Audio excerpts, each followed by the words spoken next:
All right, we should be streaming live here. Hello, world. How's it going out there? My name is Bliss, and I'm an engineer at Neuralink. And I'd like to introduce you to the first ever user of the Neuralink device. And I think you're my only telekinetic friend that I have. Yeah, I think so. Not many more of those out there. You want to introduce yourself? Yeah, my name's Nolan Arval. I'm 29 years old. About 8 years ago, I was in kind of a freak diving accident and dislocated my C4, C5. So I'm a complete quadriplegic. So I'm paralyzed from below the shoulders. I have no sensation below my level of injury, so below my shoulders. Yeah, that about covers it, right? Do I introduce some of your dogs here? Yeah, absolutely. Yes, dogs all over the place. Yeah, that's Montana, the one with the bicycle race. Gracie, come here. Grace. How's it going, Gracie? Yeah. All right. This is what people. Yeah, they just here for the dogs. All right. Yeah. So while he's been introducing himself, let me just flip the camera on so you can see what Nolan's been doing. Yeah. Let me come over here. Do you want to explain a little bit what's going on here? Yeah. So I love playing chess. And so this is one of the things that y'all have enabled me to do, something that I wasn't able to really do much the last few years. It was especially not like this. I had to use like a mouse stick and stuff, but now it's all being done with my brain. If y'all can see the cursor moving around the screen, that's all me, y'all. It's pretty cool, huh? Actually, can you pause the song just for the audio coming through? And that was also done with your brain? Yep. It's all brain power up there. Can you explain a little bit just to people who maybe don't have any context on this field or what's going on here? How are you able to actually move the cursor? Yeah, so we started out with trying out a few different things. We basically went from what we call kind of differentiating like imagined movement versus attempted movement. So a lot of what we started out with was attempting to move. So I would attempt to move, say, my right hand, left, right, forward, back and from there, I think it just became intuitive for me to start imagining the cursor moving. Basically, it was like using the force on the cursor, and I could get it to move wherever I wanted, just stare somewhere in the screen, and it would move where I wanted to, which was such a wild experience. This guy wants to know if you feel like a wizard. Yeah, right. It's crazy. It really is. It's so cool. I'm so freaking lucky to be a part of this and stuff. I mean, every day it seems like we're learning new stuff, and I just can't even describe how cool it is to be able to do this. Do you want to briefly talk about a little bit, I guess, what have you been using this for outside of these sort of research sessions, or when you're just playing chess, or some other things you've been getting value from this from? Yeah. So one of the first times y'all gave me complete control over this, I actually stayed up until, I don't know, like 6 a.m. playing Civilization 6. It was worth it. I guess is the best way to put it. It was awesome. I had basically given up on playing that game just because of how, it's a big game, and the amount of time that it takes to sit in on it's just a lot. And I have to worry about a lot of things, getting pressure sores and things like that. So I just wasn't really able to play it as much as I wanted to. And y'all gave me the ability to do that again. And I played it for, like 8 hours that day. So I do that. It was like 6 p.m. to like 2 a.m. or something. It was a lot. I'm giving you all my bad habits, man. Yeah, I know, right? Yeah, it was awesome. So I did that. I read. I like learning languages. I'm learning like Japanese right now. I'm learning a bit of French. Maybe for the audience who isn't super familiar with assistive technology, why couldn't you play Civ before? What was tricky about that, or what was it about the Neuralink that made that possible for you? Yeah. So one of the big things, honestly, was that I think I just got checkmated. The only way I could play it was through pad, and that didn't allow me to play online at all. So that kind of sucked to begin with. But I Would you play that like at 2 a.m. before? Or what was the Oh no, restriction there was no way. There was no way for me to do that. Because when I'm sitting up playing on, say, like my iPad or something, I need complete help from, say, my like parents or something to do it. And I just didn't have that capability to like keep them up all night. That's just not something I would ever want to do. So basically, I would have to go down and everyone went to bed in my house, my brother, my parents, something like that.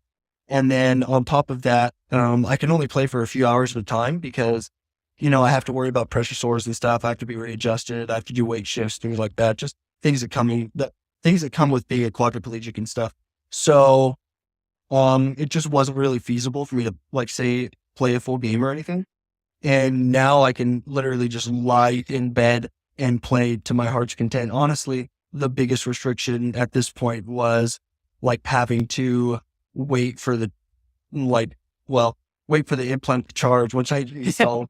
So play for 8 hours, have to get off and let it charge for a while, and then hopefully be able to play some more. But it's been awesome. It's been so cool. And I'm kicking ass, dude. So in this chess game too? Yeah, no, I don't know if I'm gonna win this chess game, but we'll see. And then maybe just one final question. Your mom was showing me a bunch of pictures of you in different Halloween costumes over the years. It's something that you go nuts on. So now that you have like actual, you know, force control over stuff, I guess that opens up the possibility space there a bit. What do you think you can dress up as this year? I mean, something my friends and I have been wanting to do for a while. I think I'm going to be Professor X. I think that's pretty fitting. Not only because he's in a wheelchair, and I think that just obviously fits perfectly, but now I'm actually a telekinetic, basically. Yeah, and so it's going to be cool. It's going to be real cool. My friends and I are really excited. You're going to freak people out when you say trick or treat. I know, right? Okay, I think that's it for today. Anything else you want to add before signing off? We got more work to do. A lot to learn about the brain here. Yeah, I mean, it's not perfect. I would say that we have run into some issues. I don't want people to think that it is like this is the end of the journey. There's still a lot of work to be done. But it has already changed my life. And I think that people who are thinking about, say, applying for the human trials or are thinking about, you know, finding some way to help out with this, to, you know, do your part. And that's the reason I got into it, was because I just wanted to help. I wanted to be a part of something that I feel like is going to change the world. I think like there's nothing to be afraid of with that. The surgery was super easy. I literally was released from the hospital a day later. I have no like cognitive impairments. Well, I guess none that were caused by the surgery. I've been to a chat like once, so you know. Yeah. I do have a pretty good record as right now. As far as just like, yeah, but yeah, I just think that it's really awesome. I want to thank Neuralink for doing this, for working hard every day to make this, you know, reality. I think that they are going to change the world, be a part of it. So thanks, guys, and I'm looking forward to releasing some of it.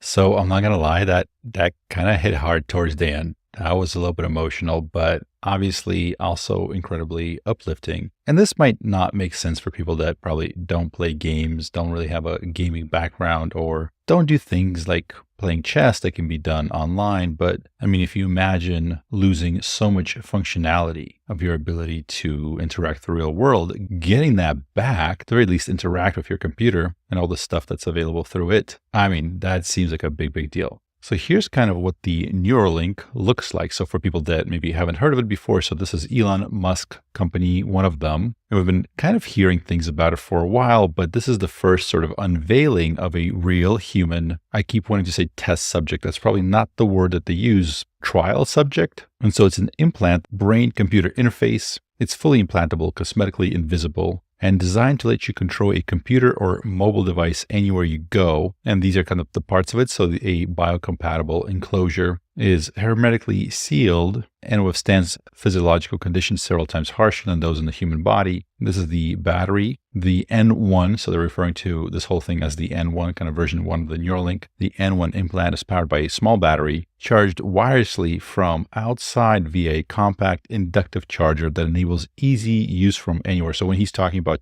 having to charge it, so I haven't seen an image of it, but I assume this kind of goes on your forehead, and induction allows you to charge it. I assume I'm going to be reading up more about this. So I apologize if I'm getting some details wrong, but he was saying he had to charge it every so often to make sure it keeps working. Then we have the low power chips that transmits wirelessly to the Neuralink application and the threads. The N1 implant records neural activity through the 10,024 electrodes distributed across 64 threads. These highly flexible, ultra-thin threads are key to minimize damage during implantation and beyond. And it's so small that you can't install it with, human hands. So this little robot goes in there and installs it using kind of this needle-like apparatus. It's designed to reliably and efficiently insert these threads exactly where they need to be. And it does indeed somewhat resembles a sewing machine, inserting those threads into, well, where they need to be. Let's say that. I feel like it's a little bit less terrifying that way. So this is the robot head. So it's got the optics and sensors.